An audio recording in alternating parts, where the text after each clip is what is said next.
you. You're welcome. Do you think we take ourselves too seriously? Yes. Do you think people confuse seriousness with professionalism and put a lid on their sense of humour? Yes. You know, those people at work suffering what we call terminal professionalism. Do you know people like that? When was the last time you grabbed someone else's legs at work and said, yay! You know, the meetings get a bit boring, let's do wheelbarrows, yeah. Let's understand something about humour. Humour is risky. Cautious people are rarely funny. What would happen to your life if you carried to work each day, not a briefcase, but a fun case? Who would be too shy to carry the fun case? If you're too shy, just leave the balloons off for the first week. What we know about a fun case is that when you walk to work carrying something like this, you can't be stressed. It's impossible. What would happen if you said to your family before you left the house in the morning, bye, I'm off to have some fun? What would happen if your boss looked you in the eyes before you started work each day and said, let's have some fun today? Who would faint? There's humour on the internet. Other sources of humour include funny videos. You can get humour on CD and tape.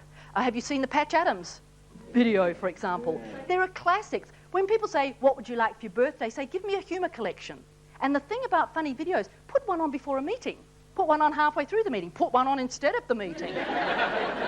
Put enough in. You've got to put it in. More is better. In the brain. In, wherever you go. If you want to think funny, if you want funny out, you've got to put funny in. Where are the people here who have a little part of their brain that always wants to have fun? Where are you? And you're our heroes at work. And yet, I'll bet people say to you, there's enough time for that when the work's done. I bet you're not encouraged. Imagine what these people would be like with a little encouragement. Grow up. Act your age. You think that's funny? I'll show you funny. You want a smack? See, what sort of question's that? You want a smack? Oh, yes, please. I'll have two while you're at it. I was working in a major hospital in the emergency department, and we'd had a very busy morning, and then in the afternoon things started to die down a bit. Well, probably that's not the right expression. Seemed to get a bit quieter. And I still had a few patients to see, and I was seeing them, and my colleagues decided to play a little trick on me, you know, a little practical joke.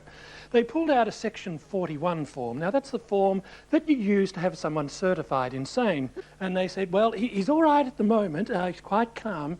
The problem is he thinks he's a doctor.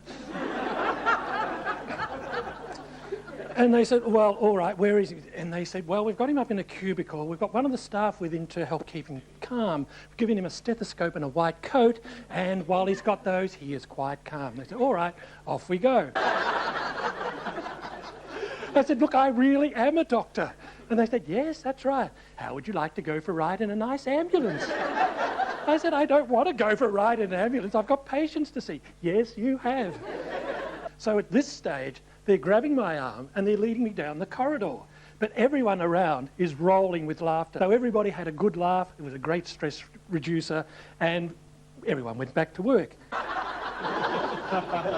So a great stress buster. You have practical jokes at work, and they're quite harmless, but they are stress busters. A great source of humour is the Reader's Digest, a very simple, uncomplicated magazine, but with very positive humour. This is a collection, Laughter, the Best Medicine. So would you like some Reader's Digest humour? Yes. This English traveller is going to Australian immigration, and he's asked, do you have a criminal record? And with surprise he said, yes, I'm a man of few words. A woman accompanied her husband when he went to the doctor's for a checkup, and she's waiting in the waiting room, and after a few minutes the doctor comes out and says, do you have a criminal record? And with surprise he said, oh, I didn't think that was still a requirement. Simple humour. There's all sorts of places. I'm thinking of this beautiful card that Shane sent me. Would you like me to read it? Yes? All right, see what you think. It's a simple one on stress.